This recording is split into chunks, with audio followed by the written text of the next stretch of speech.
तो आज का हमारा टॉपिक स्टार्ट करेंगे स्ट्रेस स्ट्रेन कर्व। स्ट्रेस और स्ट्रेन एक दूसरे के प्रोपोर्शनल है। स्ट्रेस लगाएंगे तो स्ट्रेन होगा, फोर्स लगाएंगे तो लंबाई बढ़ती है। या किसी ऑब्जेक्ट में अगर हम स्ट्रेन करते हैं तो उसके अंदर स्ट्रेस पैदा होगा। So stress is proportional to strain. अच्छा, एक लंबाई के लिए हम लोग पढ़ते हैं कि एक हमने वायर लिया और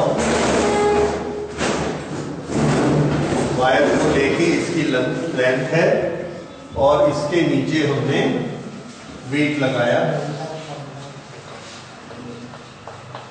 और इस वेट को हम इंक्रीज करते चले गए।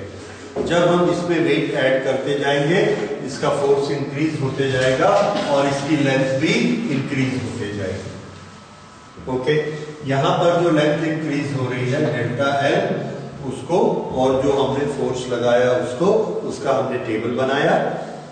टेबल में फोर्स डिवाइडेड बाय एरिया हमको क्या देता है, स्ट्रेस, और जितना डेल्टा एल अपॉन एल बनेगा वो क्या देगा, स्ट्रेन। इस तरह से हर स्ट्रेस के लिए स्ट्रेन हमको पता लगता चला जाएगा और उसको कैलकुलेट करने के बाद हमने उसका ग्राफ बनाया। इधर हमने रखा स्ट्रेस, स्ट्रेस मीन्स फोर्स, जो फोर्स उसमें लगा रहे हैं, and this is strain. X axis में स्ट्रेन और इसमें स्ट्रेस। यहां से हमने स्टार्ट किया 0 0 से, 0 स्ट्रेस दिया, 0 स्ट्रेन जो उसकी ओरिजिनल लेंथ है। उसके बाद फोर्स बढ़ाते चले गए, स्ट्रेस बढ़ता चला गया, उससे उसका स्ट्रेन भी बढ़ता चला गया। तो शुरू में हम क्या देखते हैं कि 1 किलो लगाया, 1 मिलीमीटर बढ़ा।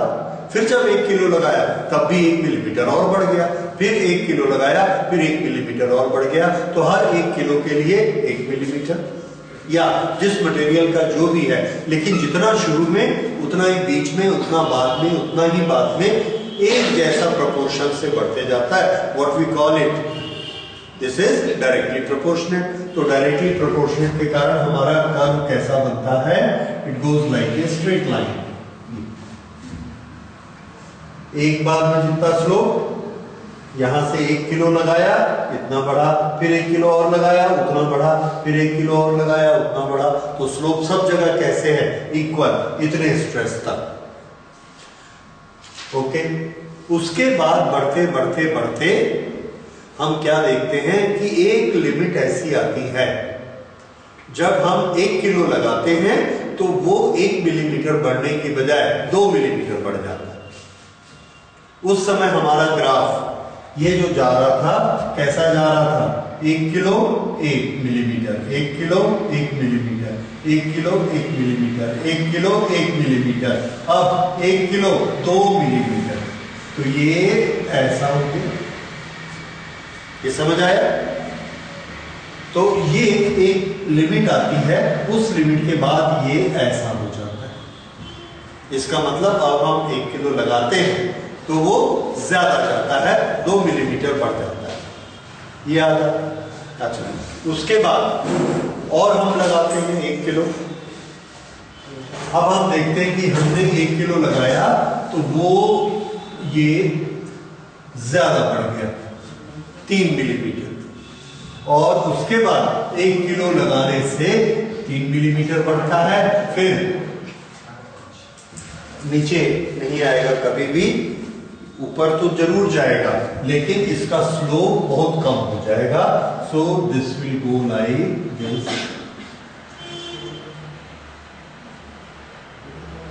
ये इस तरह से,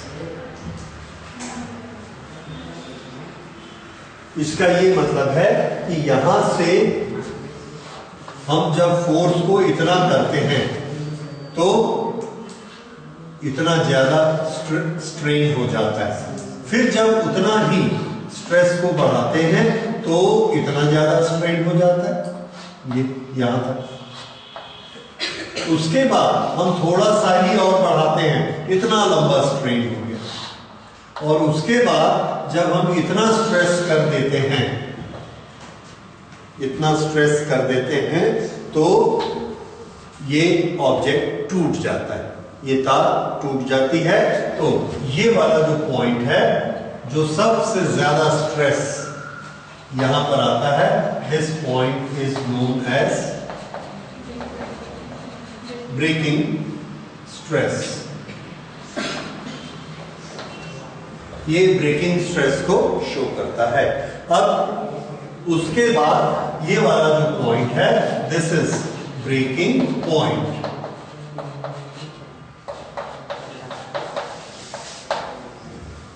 ओके, बाकी के पॉइंट्स देखिए। यहां तक जब हम स्ट्रेस दे रहे थे तो कैसा चल रहा था? Stress directly proportionate to strain. जब ऐसा चलता है तो हम ये मानते हैं कि ये हुक्स लॉ को फॉलो कर रहा है। तो यहां से यहां तक, O से लेके A तक, ये OA फॉलोज हुक्स लॉ। इतने स्ट्रेस तक, इतने स्ट्रेन तक हुक्स लॉ को फॉलो करता है। उसके बाद इतना जब हम इसको स्ट्रेस दे देते हैं और फिर उसको छोड़ते हैं तो वो वापस आता है, लेकिन जीरो पोजीशन पे वापस नहीं आता। इस बात को जरा समझिए। ये 1 millimetre, 2 millimetre, 3 millimetre, this is 10 millimetre. 10 millimetre stress हमने विड्रॉ कर दिया, डिफॉर्मिंग फोर्स वापस आ गया। एक्सटेंशन कितना? 0। अब हमने स्ट्रेस को इतना बढ़ा दिया, स्ट्रेन थोड़ा सा ज्यादा हो गया, फिर से हमने डिफॉर्मिंग फोर्स को विड्रॉ कर लिया। विड्रॉ कर लिया तो हम क्या एक्सपेक्ट करते हैं कि इसका एक्सटेंशन 0 हो जाएगा, लेकिन ये सिकुड़ता है। ये 10 मिलीमीटर बढ़ चुका था, यहां 2 मिलीमीटर और बढ़ गया, नाउ इट इज 12 मिलीमीटर। लेकिन जैसे जैसे हम इसमें से 1 kg, 1 kg, 1 kg लेस करते जाते हैं, इसकी लेंथ कम होते जाती है। लेस करते गए स्ट्रेस को, लेंथ कम होते गई, ऐसे कम होती है ये। और लास्ट में जब हमने पूरा वेट उतार दिया, स्ट्रेस क्या हो गया? 0। तो भी हम क्या देखते हैं कि इतनी सी लेंथ रह गई। जैसे हमने इसको 100 मिलीमीटर से स्टार्ट किया था, 1-1 किलो देते गए, 1-1 मिलीमीटर बढ़ता चला गया 10 तक। वापस उतारते हैं, वापस 100 पे आ जाता है। अब 10 किलो के बाद हमने 11 kg कर दिया। 11 kg करने से वो कितना चला गया? 12 मिलीमीटर, 12 मिलीमीटर, यहां तक आ गया 12 मिलीमीटर। अब हमने उस 12 kg को वापस उतार लिया, 1, 2, 3 करके पूरा 12 kg उतार दिया, तो उसको 100 पे वापस आ जाना चाहिए। पर हम क्या देखते हैं, वो 100 पे वापस नहीं आता, वो कम होते होते ऐसा कम होते जाता है, कम होते जाता है और 2 पे आके रुक जाता है। बस पूरा वेट हमने उतार दिया, 0 स्ट्रेस कर दिया, लेकिन उसमें कितनी लेंथ बच गई? 2। तो ये क्या हो गया? इसने इलास्टिक लॉ को, इलास्टिक लिमिट को फॉलो नहीं किया, हुक्स लॉ को फॉलो नहीं किया। तो लेकिन वापस तो आया, वापस तो आया, लेकिन उसकी लंबाई में एक लेंथ इंक्रीज हो गई और वो लेंथ परमानेंट इंक्रीज हो गई। तो ये जो इसकी लेंथ इंक्रीज हो गई, दिस, इसको हम कोई नाम दे देते हैं, ABCDEF, OF। This is permanent set। B, OB, elastic limit।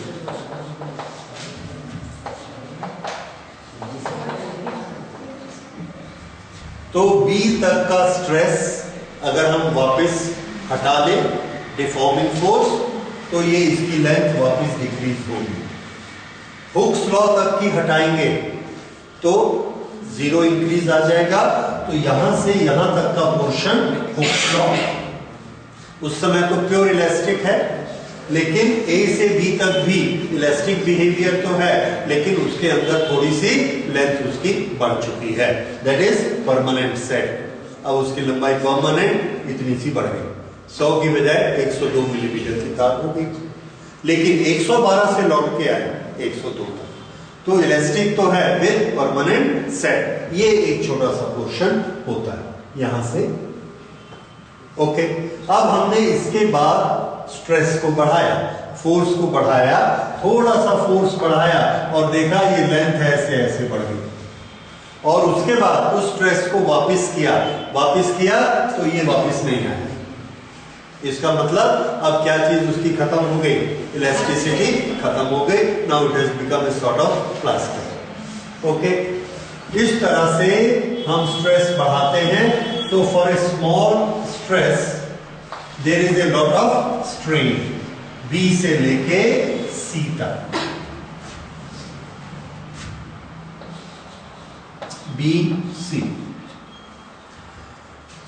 BC जो पोर्शन है उसमें हम इस पर फोर्स लगाएंगे और इसकी लेंथ इंक्रीज हो जाएगी ऐसा। इसको जब हम लोहे के तार में, एल्युमिनियम के तार में ऐसे फोर्स लगाकर उसको इंक्रीज करते हैं तो हम उस प्रोसेस को क्या बोलते हैं, ड्रॉ करना, खींचना। उसमें वो टूटती नहीं है। इस प्रॉपर्टी को क्या कहते हैं? हाँ हाँ बोलो। No no not elasticity. किसी भी ऑब्जेक्ट को जब हम दबाएंगे दो चीज हो सकती है, या तो वो फैल जाए मेटल जैसे, या ग्लास जैसे टूट जाए। टूट जाए तो उसको प्रॉपर्टी को क्या कहते हैं, ब्रिटल, और जो फैल जाए मैलिएबल। तो जब हम ड्रॉ करते हैं तो उसमें कौन सी प्रॉपर्टी नजर आती है, मैलिएबल। ठीक है, तो यहां पर इसकी लेंथ इंक्रीज होते जाती है और जितनी ज्यादा वेरिएबिलिटी होगी उतना वो बिना टूटे लंबा होता जाएगा, होता जाएगा, होता जाएगा। छोड़ दो वापस नहीं आएगा क्योंकि इलास्टिसिटी उसकी खत्म होगी। तार पतला होता जाएगा लेकिन टूटेगा नहीं, लंबा होता जाएगा। कितना लंबा होगा वो हमको कौन दिखाएगा, BC। बिना टूटे कितना लंबा होगा ये हमको कहां से नजर आएगा, BC। सो BC शोज मैलिएबिलिटी। एक और शब्द है इसके लिए,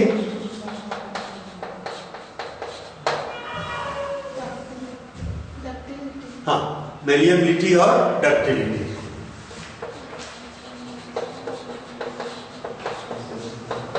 तो जितना ये पोर्शन लंबा होगा प्लास्टिक वाला, दिस विल शो कि वो मटेरियल उतना ज्यादा मैलिएबल है, उतना ज्यादा डक्टाइल है। ओके, उसके बाद स्ट्रेस जब इतना हो जाता है, इस लेवल का स्ट्रेस, तो इस लेवल के स्ट्रेस पर अब वो तार टूट जाता है। ये वाला तार अब टूटेगा जब हमने उतना फोर्स दिया। तो इसलिए इसको क्या कहते हैं, ब्रेकिंग स्ट्रेस। ये वाला स्ट्रेस ब्रेकिंग स्ट्रेस हो गया। ओके, लेकिन टूटा नहीं, इतना हमने दिया और वो ऐसे फैलना शुरू हो गया और फैलना शुरू हो गया, लेकिन हमको समझ में आ गया कि अभी इतना पतला हो गया कि ये टूटेगा।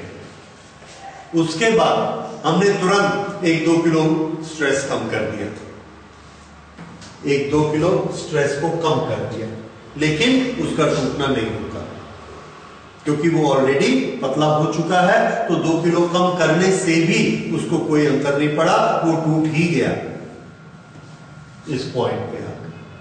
तो अगर आप यहां से स्ट्रेस कम भी कर देंगे तो भी क्या होगा, वो टूटेगा।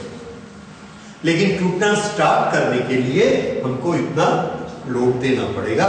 जैसे एक तार को हमने पतला लगाया 10 किलो पे, वो टूटता है। तो यहां पर हमने किया 8 किलो तक इलास्टिक था, 9 किलो में उसकी लेंथ थोड़ी सी बढ़ गई। उसके बाद जब 9 से ऐसा बढ़ाते हैं, 9.25, 9.5 किया, उसकी लेंथ बढ़ते चली गई।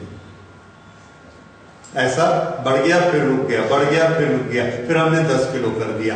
जैसे ही 10 किलो किया, देखा हुआ है ऐसा चलते जा रहा है, चलते जा रहा है, चलते जा रहा है, पतला होते जा रहा है, हम समझ गए अभी टूटेगा। तो हमने तुरंत उसका 1 किलो हटा के उसको 9 किलो कर दिया, 9 किलो कर दिया, पर वो नहीं रुका, तब भी वो चलते जा रहा है और फाइनली टूट गया। तो इसीलिए जो ब्रेकिंग पॉइंट होता है ये ब्रेकिंग स्ट्रेस से थोड़ा सा नीचे होता है। तो एक बार ब्रेकिंग स्ट्रेस दिया, टूटने की प्रोसेस स्टार्ट हो जाती है, then we can not stop it. Okay, तो ये ब्रेकिंग पॉइंट इसका आ गया। ये टोटल ग्राफ बना टूटते तक, ठीक है। तो ये आपको इसके अलग अलग पॉइंट्स याद रखने हैं। अब अगर मैं एक दूसरे मटेरियल का ग्राफ बनाता हूं और वो ग्राफ ऐसे बनता है, बस ये ग्राफ क्या शो करता है, इसमें बस ये एक ही हुक है, इसमें क्या नहीं हो रहा, कौन सा पोर्शन गायब हो गया, वेरिएबिलिटी, डक्टिलिटी वाला पोर्शन गायब है। वो क्या करता था, थोड़ा सा फोर्स लगाओ और बढ़ता था, इसमें हमने थोड़ा सा फोर्स लगाया और ये क्या आ गया ऊपर, ब्रेक। तो जैसे ही हम फोर्स बढ़ाते हैं वो चीज क्या होती है, टूट जाती है, बढ़ती नहीं, खिंचती नहीं। मतलब उसमें क्या नहीं है, डक्टिलिटी नहीं है, मेलिएबिलिटी नहीं है। जैसे ग्लास, ठीक है, पोर्सलिन, इन सब में क्या होता है कि जब तक दबाव सहेगा फोर्स तब तक सहेगा, उसके बाद तड़क जाएगा, टूट जाएगा। लंबा नहीं कर सकते आप उसको, जैसे लोहे को लंबा कर सकते हैं, एल्यूमिनियम की तार को लंबा कर सकते हैं, फोर्स लगा के हम उनको लंबा कर सकते हैं, पोर्सलिन को लंबा नहीं कर सकते।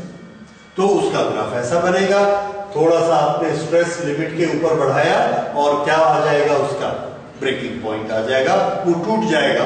तो ये छोटा सा हुक बनना, इस लेंथ का कम हो जाना हमें क्या बताता है कि वो मटेरियल कैसा है, ब्रिटल मटेरियल, ठीक है। ओके, अब अगर हमारा ग्राफ ये ऐसा है, बस ये, तो ये क्या दिखाता है कि उसकी इलास्टिसिटी, इलास्टिक लिमिट बहुत कम है और थोड़ा सा फोर्स देने से ही वो टूट जाता है। ये काफी ज्यादा देर तक स्ट्रेस को सहता है, उसके बाद टूट जाता है, लेकिन लंबाई इसकी नहीं बढ़ती, इसकी लंबाई भी नहीं बढ़ती, पर ये थोड़े से फोर्स में टूट जाएगा। ये एक ग्लास हो सकता है, पतला सा ग्लास, ये वाला नायलॉन हो सकता है। नायलॉन की चीज को आप खींच के लंबा तो नहीं करोगे, फाइनली वो क्या हो जाएगी, टूट जाएगी, लेकिन ज्यादा फोर्स रहेगी। इस तरह से हर मटेरियल का स्ट्रेस स्ट्रेन ग्राफ बनता है और उसको देखकर हम समझ सकते हैं कि वो कितना स्ट्रेस सहन कर सकती है, वो ब्रिटल है कि मेलिएबल है, और एक लिमिट से ज्यादा फोर्स लगाने से उसकी लंबाई बढ़ती है या वो टूट जाती है, ठीक है।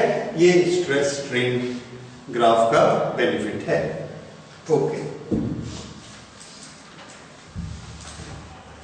दिस इज प्लास्टिक रेंज, और यहां तक क्या है, इलास्टिक रेंज।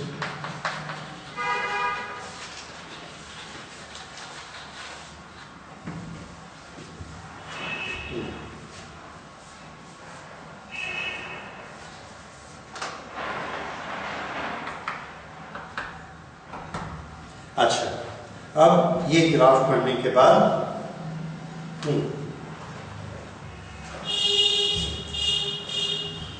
ये ब्रेकिंग स्ट्रेस है, इसी को बोलते हैं यील्ड स्ट्रेस। यील्ड मतलब घुटने टेक लेना। अब वो तार किसी चीज को लटका नहीं सकता है, ठीक है, टूट जाएगा।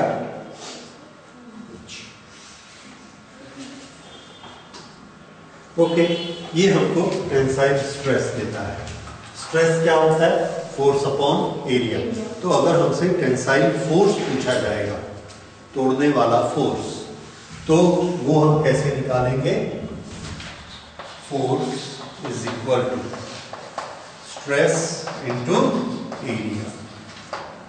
ये tensile force, tensile force is equal to tensile stress multiplied by area. अच्छा, किसी भी मटेरियल को हम लोग कहां तक यूज कर सकते हैं? तो आंसर है हमको कोई भी मटेरियल यूज करना चाहिए ज्यादा से ज्यादा यहां तक, ये इतनी स्ट्रेस ही लगानी चाहिए। क्यों? ये कौन?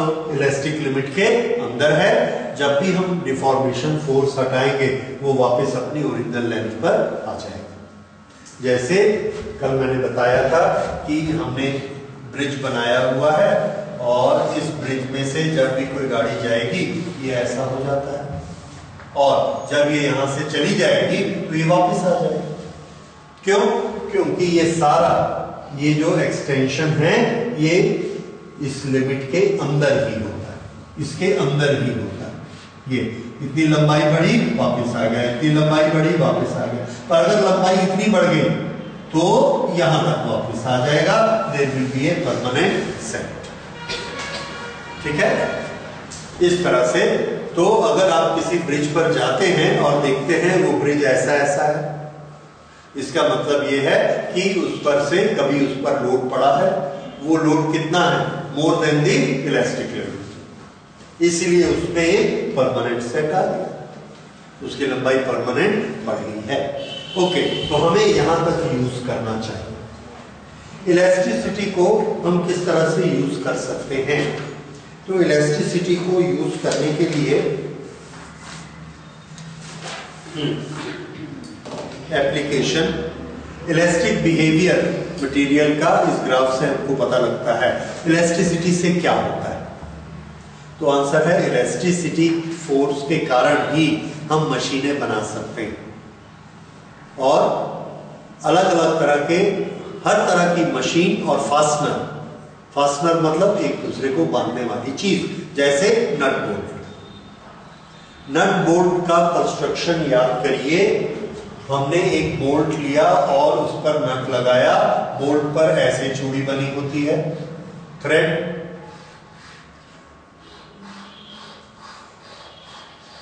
ये, और इस पर हम नट को पहना देते हैं। इस तरह से नट को इस पर पहना देते हैं। उस नट के अंदर ऐसे चूड़ी बनी होती है, इस तरह से। अब ये नट पर हमने इस पर एक ऑब्जेक्ट लगाया, इस पर एक ऑब्जेक्ट लगाया और नट बोल्ट को टाइट कर दिया। एक ऑब्जेक्ट नट को दबाता है और दूसरा बोल्ट को पकड़ के रखता है, लेकिन नट उससे छोड़ता नहीं, नीचे नहीं उतरता। क्यों नहीं उतरता? क्योंकि अगर ये नट का हिस्सा, ये किसका है? नट, और ये क्या चीज है? बोल्ट। यहां बोल्ट पर हमने ये एक शीट लगाई और नट के साथ एक शीट लगाई। ये नट को नीचे ढकेलती है और इसमें बोल्ट को पकड़कर रखा है। ये कब नीचे गिर जाएगा छोड़ के? शर्त क्या है गिरने की? कि ये वाला जो है ये इसको, ये अंदर का हिस्सा किसका है? बोल्ट का। इस बोल्ट को ये नट पार करेगा। कैसे पार कर लेगा? ये तो इसके बीच में है, तो ये इसको दबाता है, ये इसको दबाता है। तो जब इसको बोल्ट को दोनों दबाते हैं तो ये ऐसे दबता है और ये ऐसे दबता है अंदर की तरफ। ठीक है? लेकिन इसका दबाने का फोर्स कितना है? इससे कम। तो जब ये ऐसा दबाया, जैसे ही उसने उसको थोड़ा सा दबाया, उसके अंदर क्या पैदा हो गया? एक स्ट्रेस पैदा हो। उस स्ट्रेस के कारण वो बोल्ट उस नट को बाहर की तरफ दबाता है। देखिए, दो एक्शन हो सकते हैं। एक, हमारा बोल्ट आटे का बना हुआ है, पुट्टी का, नट ने उसको दबाया, नट ने उसको ऐसे दबाया, ये ऐसे दब गया और इसने वापस आने के लिए कोई फोर्स नहीं लगाया, प्लास्टिक है। तो नट ने इसको, नट के ऊपर वजन आया, नट ने इसको ऐसे दबाया, ये दब गया और नट फिसलता हुआ नीचे चला गया, गिर गया। दूसरा, लोहे के केस में नट ने इसको ऐसे दबाया, जैसे ही दबाया इसके अंदर क्या पैदा हो गया, स्ट्रेस, क्योंकि नट ने क्या किया, स्ट्रेन, इसके अंदर स्ट्रेस पैदा हुआ, स्ट्रेस से ये फैल गया और इसने इतना फोर्स लगाया कि नट को नीचे नहीं जाने दिया। नट पकड़ा गया यहां पे, अब वो नट नीचे नहीं जाता। जितना वो इसमें फोर्स लगाता है, डिफॉर्मिंग फोर्स से इसमें स्ट्रेस पैदा होता है, स्ट्रेस के कारण इसके अंदर इसमें स्ट्रेन होता है, स्ट्रेन के कारण इसके अंदर स्ट्रेस पैदा होता है और वो स्ट्रेस इस बोल्ट को, नट को पकड़ कर रखता है। ये बोल्ट इस नट को पकड़ कर रखेगा, ठीक है। इसलिए अगर आपकी मशीन 1 टन की है तो आप एक नट बोल्ट पे नहीं लगाते, 4 नट बोल्ट लगा देते। क्यों? एक का स्ट्रेस कम पड़ेगा। क्या करेगा वो? इतना उसको दबाएगा कि ये वाली पोजीशन आ जाएगी और वो नट उस बोल्ट की चूड़ी को दबा देगा और दबाकर प्लेन करके गिर जाएगा। इसलिए हम क्या करते हैं, 4 स्क्रू लगा देते हैं। 4 स्क्रू लगाने से क्या होता है, फोर्स डिवाइड हो जाएगा, स्ट्रेस हर एक का इलास्टिक लिमिट के अंदर आ जाएगा। तो जैसे ही उसको नट दबाएगा, बोल्ट में इतना स्ट्रेस पैदा होगा कि वो इलास्टिक लिमिट के अंदर रहेगा। हमको कैसे मालूम? हमको इसलिए मालूम है क्योंकि हमारे पास ग्राफ है, हर मटेरियल का हमने ग्राफ बनाकर रखा हुआ है। तो एक इंजीनियर ये डिसाइड करता है कि अगर उसको एक टैंक बनाना है, उस टैंक में पेट्रोल भेजना है, उसके लिए एक शीट ऐसे और एक शीट ऐसे लगाएगा, 2 शीट लगाएगा। इन दोनों शीट के बीच में उसने रिवेट लगाने, रिवेट्स लगाएगा कील जैसे, ऐसे पकड़ लेगा उसको। अब उसे मालूम है कि जब इसमें पेट्रोल भरा जाएगा तो उसका वजन 10,000 किलो हो जाएगा, 10,000 kg। न्यूटन में कन्वर्ट करेंगे तो 1 लाख न्यूटन, 1 लाख न्यूटन का फोर्स इस पर पड़ने वाला है। अब अगर 1 लाख न्यूटन का स्ट्रेस इससे ज्यादा हो गया तो क्या होगा? जब वो शीट दबेगी तो वो जो हमने खीला लगाया है, जो रिवेट लगाया है, उसको वो क्या कर देगी, दबा देगी, दबाकर शीट खुल जाएगी। होता है, आप करके देख लीजिए। 2 शीट को ऐसे लगाइए, एक रिवेट लगाइए और 10,000 किलो ऊपर से दबाइए। दबाने से क्या होगा, शीट फट जाएगी, रिवेट फट जाएगा, खुल जाएगा। हमको मालूम है कि वो 10 किलो सह सकता है, लेकिन हम दी कितना रहे हैं, 10,000। तो हम क्या करते हैं, 1,000 रिवेट लगा देते हैं। 1,000 रिवेट लगाएंगे तो क्या होगा, हर एक पे लोड कितना आएगा, 10-10, और वो रिवेट नहीं टूटेगी। क्यों? हमको ये नॉलेज कहां से मिला? हमको मालूम है कि लोहे पर इतने से रिवेट का ये स्ट्रेस कितना है इलास्टिक लिमिट के अंदर, 10 किलो। इसलिए हम उस पर वेट कितना देंगे, 10 किलो। हमारा वेट जितना होगा उसके अनुसार हम उसका एरिया बढ़ा देंगे। कैसे एरिया बढ़ाएंगे? नंबर ऑफ रिवेट्स बढ़ा देंगे, उससे एरिया बढ़ जाए। वैसे ही जब हमको एक लिफ्ट को ऊपर खींचना है, लिफ्ट 100 मंजिल तक जाती, 100 मंजिल मतलब कितना ऊंचा होता है, और पूरा उसके अंदर ऐसे कुआं बना होता है।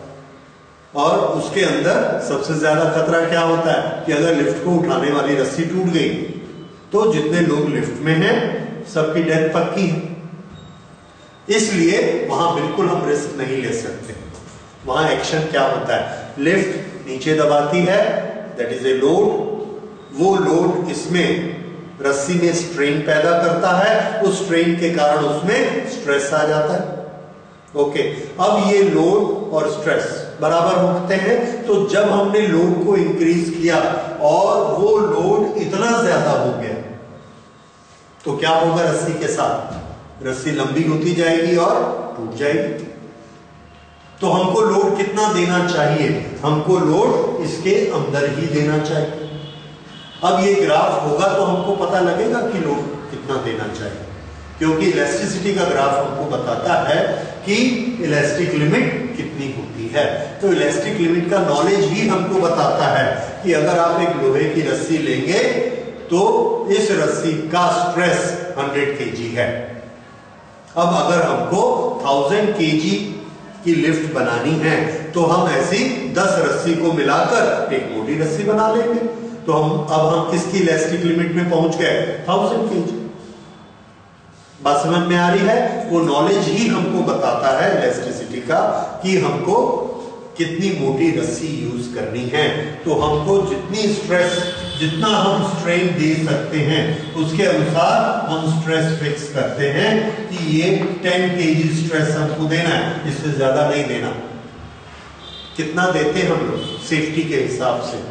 तो जिस चीज की इलास्टिक लिमिट 100 kg होती है, जिस तार की इलास्टिक लिमिट 100 kg होती है, उस पर जब हम स्ट्रेस देते हैं इंजीनियरिंग में अपने प्लांट में लिफ्ट को उठाने के लिए, तो उस पर हम सिर्फ 10 kg लोड देते हैं। कितने percent?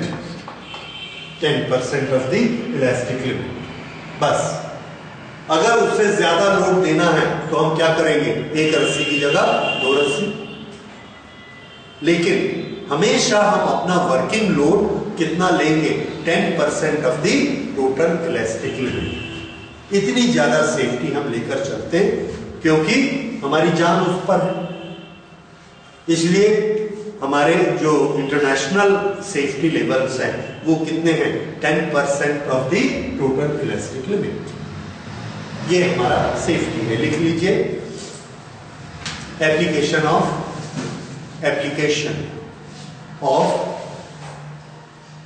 Elasticity. Application of elasticity,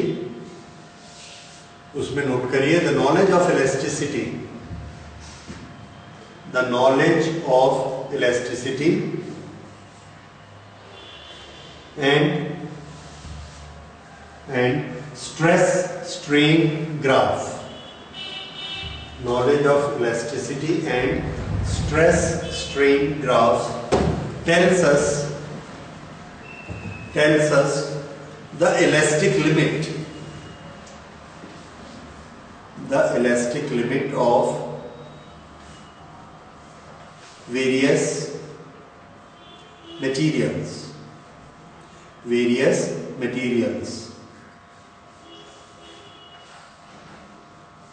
Accordingly,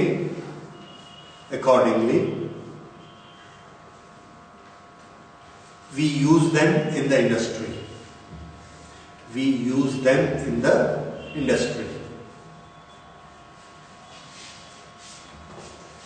Any material is used such that the load applied should be within elastic limit.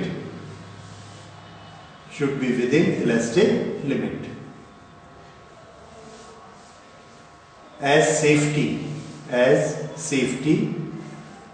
it is kept 10% of the elastic limit.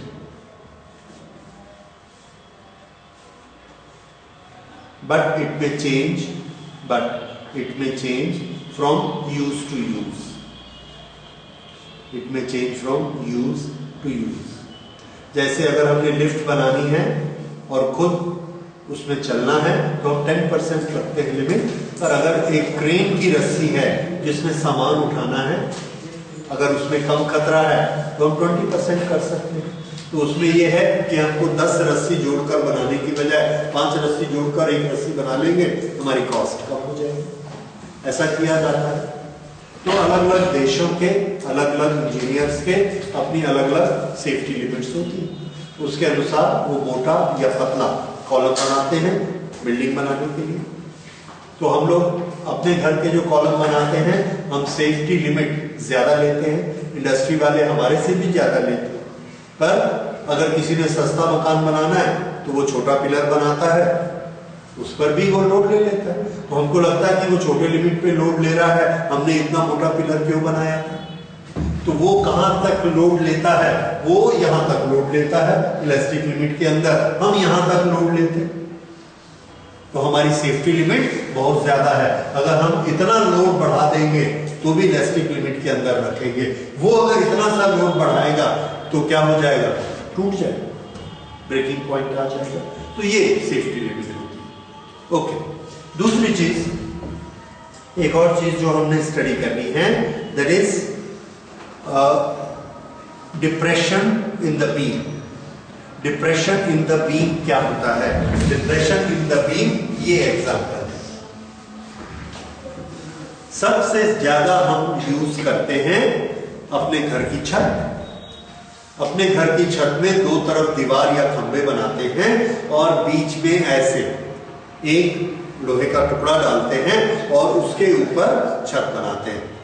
ये जो बीच में लोहे का टुकड़ा होता है, इस पर जब ऊपर से लोड पड़ता है तो ये ऐसा झुकना शुरू कर देता है, ऐसा नीचे झुकेगा। झुकने के कारण इसकी लेंथ बढ़ती है। देखिए ये जो इसकी लेंथ है, ये वाली लेंथ इससे ज्यादा होती है, ट्रायंगल में दिख रहा है। ये वाली length L plus delta L। ये डेल्टा L क्या है? Extension, that is strain. ये स्ट्रेन अगर इससे ज्यादा हो गया तो क्या होगा? वापस नहीं आएगा, ऐसा टेढ़ा हो जाएगा। अगर उससे भी ज्यादा हो गया तो फिर क्या होगा? थोड़ा सा लंबा होगा और लंबा होने के बाद टूट जाएगा। ये छत गिर जाएगी। छत जो गिरती है ऐसे ही गिरती है। क्यों? हम लोहा कम डालते हैं, उसके कारण उसकी स्ट्रेस की लिमिट कम हो जाती है और इतना स्ट्रेन होता है कि वो टूट जाएगा। तो इसके लिए हम क्या चाहते हैं? हम ये चाहते हैं कि ये डेल्टा L कम से कम होना चाहिए। क्यों? क्योंकि स्ट्रेन ही तो है। अगर स्ट्रेन सिर्फ इतना सा होगा तो हमको इतना ही स्ट्रेस चाहिए, बस पतला सा लोहा लगाएंगे, इतना स्ट्रेस मिल जाएगा। तो हम क्या चाहते हैं? स्ट्रेन कम हो। अगर स्ट्रेन ज्यादा हो गया तो पक्का है इलास्टिक लिमिट के बाहर निकल जाएगा। अगर स्ट्रेन ज्यादा हुआ, इस लिमिट के बाहर निकल जाएगा और वो ब्रेक हो जाएगा। ठीक है? तो हम स्ट्रेन को कम रखना चाहते हैं कि कम से कम झुके। अब कम से कम झुके, ठीक है, उसके लिए मोटा लोहा लगा दो। अगर हम मोटा लोहा लगाते हैं, स्ट्रेन कम होता है, तो लोहे की कीमत हमको ज्यादा देनी पड़ती है। तो हम क्या चाहते हैं? हम चाहते हैं कि हम ऐसी साइंस पढ़ें, ऐसी इंजीनियरिंग पढ़ें कि लोहा भी कम लगे और स्ट्रेन भी कम, डेल्टा L कम होना चाहिए। तो हमने ना उसके अलग अलग शेप, अलग अलग तरीके बनाकर ट्राई किए और ये एक बड़ी इंटरेस्टिंग चीज है, आपके काम आने वाली चीज है। देखिए किस तरह से बनता है ये। एक हमारे पास लोहे का, ये हमारे पास लोहा है,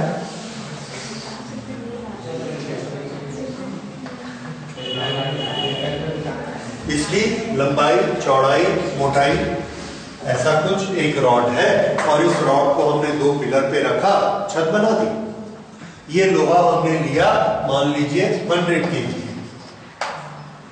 100 kg लगा के हमने छत बनाई और छत बनाने के बाद देखा कि ये डिप्रेशन हुआ, इसमें थोड़ा सा 5 मिलीमीटर का डिप्रेशन हुआ, उसके बाद ये रुक गया।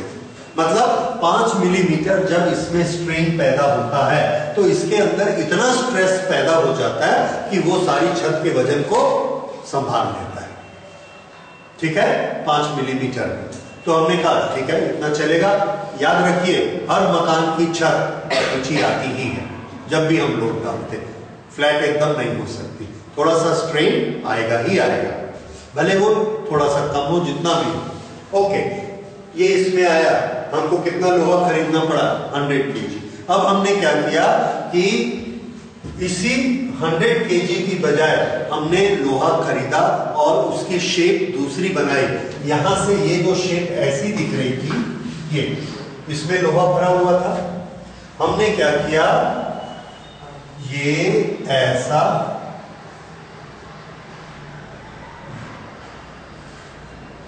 ऐसा बना दिया और ये लोहा दोनों तरफ से निकाल दिया। जब ये लोहा दोनों तरफ से निकाल दिया इस तरह से, तो ये क्या बन गई? रेल की पटरी। ये रेल की पटरी आपने देखी है इस तरह से, ये वाला हमने बनाया तो 100 kg जो लग रहा था उसकी जगह अब ये हमको लगा 30 kg। ये इधर से हमने ऐसे 70 kg निकाल दिया। ठीक है, फिर से वही छत इस पर भी डाली। पहले कितना ड्रॉप हुआ था? 5 मिलीमीटर। अभी देखा फिर से 5 मिलीमीटर, उतना ही ड्रॉप हुआ, हमारा लोहा कम लगा। ठीक है, तो हम ये वाला मेथड यूज करने लगे। अब इसमें हमने स्टडी की कि कौन कौन से फीचर, कौन कौन सी ज्योमेट्री हमको हेल्प करती है। तो इसमें ये जो है इसको हमने लिया यहां से यहां तक, इसको माना लेंथ, ये हमने इसको माना हाइट या डेप्थ, और ये जो चीज है इसको माना विड्थ, ये विड्थ। ये ऐसा चला गया, इसको क्या मानेंगे? लेंथ, इसको विड्थ और इसको डेप्थ। Length, width, depth. और जो नीचे झुकेगा उसको डिप्रेशन। तो डिप्रेशन किस किस पर डिपेंड करता है? हमने देखा लेंथ को हमने डबल कर दिया, लेंथ को डबल कर दिया, डिप्रेशन 8 गुना बढ़ गया, इतना ज्यादा। तो लेंथ को बढ़ाना, दो खंभे की लेंथ को बढ़ाना बहुत खतरनाक होता है, डिप्रेशन बहुत ज्यादा हो जाता है। ओके, तो हमने उसका एक फॉर्मूला बनाया और वो फॉर्मूला बना that depression delta is equal to weight applied, जो यहां पर हम वेट लगाएंगे that is weight applied L cube. This is to be divided by 4 BD cube y, 4 BD cube y। ये B है, ब्रेड।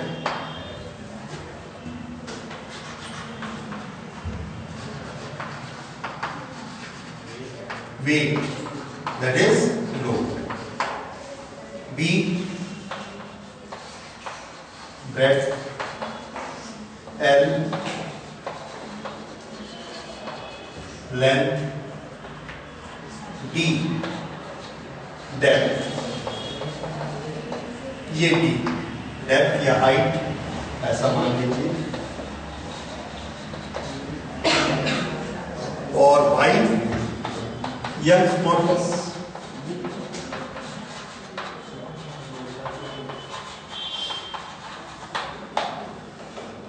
Delta depression. तो ये दो खंभे पर हमने ये जो बीम लगाई, इस बीम की शेप यहां पर हमने कैसी रखी है? ऐसे, इस तरह से। इसको आप आई मान लिए या एच मानिए जैसे। तो ये आई है, ये एच। चूंकि ये लेटर आई से मिलता है इसलिए हम इसको आई बीम कहते हैं, आई बीम। तो या हम लोग यहां की भाषा में चैनल कहते हैं। चैनल अलग शेप होती है थोड़ी सी ऐसे, पर होता इसमें भी वही है। ये वाली चीज कौन सी है? ये वाली चीज है D। अब आप देखिए D को अगर आप 2 गुना करते तो 2 to the power 3 8, डिप्रेशन 8 गुना कम हो जाएगा D को क्या करने से? बढ़ाने से। तो हमको क्या बढ़ाना चाहिए? लोहे में। तो आंसर है लोहे में हमको डेप्थ को बढ़ाना चाहिए। डेप्थ को बढ़ाने से डिप्रेशन कम होगा वेट को डालने से। और हम क्या चाहते हैं? डिप्रेशन कम। ठीक है, डिप्रेशन कम होगा तो और वेट डाल सकते हैं, क्योंकि टूटना किस पर डिपेंड करता है? डिप्रेशन पे। एक पर्टिकुलर डिप्रेशन के बाद चीज टूट जाती है। तो हम चाहते हैं डिप्रेशन कम हो, वेट भी ज्यादा से ज्यादा ले। तो इसलिए हमने ये फॉर्मूला बनाया वेट और डिप्रेशन, और ये डिप्रेशन, वेट और डेप्थ। तो जितना ज्यादा हमको वेट देना है, डिप्रेशन कम चाहिए, तो ये जो डी है, डी, ये डी हमको ज्यादा रखना चाहिए, बी को भी ज्यादा रखना चाहिए। तो अगर हमारे पास दोनों ऑप्शन हैं कि या तो बी को बढ़ा लो या डी को बढ़ा लो, तो हम किसको बढ़ाएंगे? तो आंसर है हम डी को बढ़ाएंगे, क्योंकि डी कितने गुना बढ़ जाता है? पावर 3। अगर हमने डी को डबल किया तो डिप्रेशन 1/8 टाइम हो जाएगा, और अगर बी को डबल किया तो सिर्फ हाफ होगा। इसलिए डी को हमको बढ़ाना चाहिए, लेंथ को हमको कम से कम रखना चाहिए। कौन सी लेंथ? दो पिलर के बीच की लेंथ, ये दो पिलर के बीच की लेंथ, जिसको स्पैन कहते हैं। तो जब आप इंजीनियर बनेंगे, मटेरियल की स्ट्रेंथ के बारे में पढ़ेंगे, तो आप इसे पढ़ेंगे स्पैन छोटे से छोटा होना चाहिए, क्योंकि आप स्पैन बढ़ाएंगे तो डिप्रेशन ज्यादा होगा, तो आपको ओवरऑल उसका मटेरियल की स्ट्रेंथ ज्यादा देनी पड़ेगी। तो फिर हम ज्यादा बड़ा बीम बनाते हैं, ज्यादा बड़ा डी देते हैं, ज्यादा बड़ा डी देते हैं। ठीक है, ये आप रिलेशन देख लें। अगर एल को बढ़ाएंगे तो बी और डी दोनों को बढ़ाना पड़ेगा, क्योंकि डिप्रेशन हमको कंट्रोल करके रखना है, उससे ज्यादा डिप्रेशन नहीं। ठीक है, तो ये कौन सी चीज है? I beam. तो इसका क्वेश्चन किस तरह का हो सकता है? Why do we use I beam in building construction? The answer is, आप आंसर में लिखेंगे the depression depends upon different quantities as this. Formula को लिखिए, उसके बाद आप लिखेंगे in the given formula we have to control the depression. The depression will be less if D is larger and the D is larger in the shape of I-beam. Therefore, we must keep our iron in the shape of I-beam. समझ आ गया? और I-beam कभी आपके यहाँ use होने के लिए आता है, तो उसको आप कैसे यूज करेंगे? दो पिलर के बीच में हम उसको ऐसा यूज करेंगे या ऐसा यूज करेंगे। फर्स्ट की सेकंड, क्योंकि फर्स्ट अगर आप यूज करेंगे तो ये क्या बन गया इसका? This is B and this is D. ऐसे केस में ये क्या है? बी और ये क्या है? डी। इसी तरह से आपने देखा होगा कि अगर हमारे पास स्केल है, लोहे की स्केल, लोहे की स्केल को हमने ऐसा रखा, ये क्या है इसका? डी। छोटा सा डी है, यहां दबाइए, स्केल ऐसा दबता है इस तरह से। उसी स्केल को ऐसा कर दीजिए, अब यहां दबाइए, नहीं दबेगा। क्यों? हमने डी को बढ़ा दिया तो डिप्रेशन 8 गुना कम हो। आप उसको दबाई नहीं पाओ। ठीक है, so this is I beam, और इसी के बेसिस पर हम लोग अलग अलग स्ट्रक्चर बनाते हैं। इवन घर के जो पिलर भी बनाए जाते हैं पुरानी बिल्डिंग्स में, आप देखेंगे उसमें ये हिस्सा नीचे का चौड़ा होता है, ऊपर का चौड़ा होता है, और ये बीच का पतला होता है। ठीक है, लोड वो पूरा लेता है। ठीक है, ओके। तो ये इलास्टिसिटी के बारे में थ्योरी कंप्लीट हो गई। इसके न्यूमेरिकल्स में आपको सारे फॉर्मूले रटे होने चाहिए।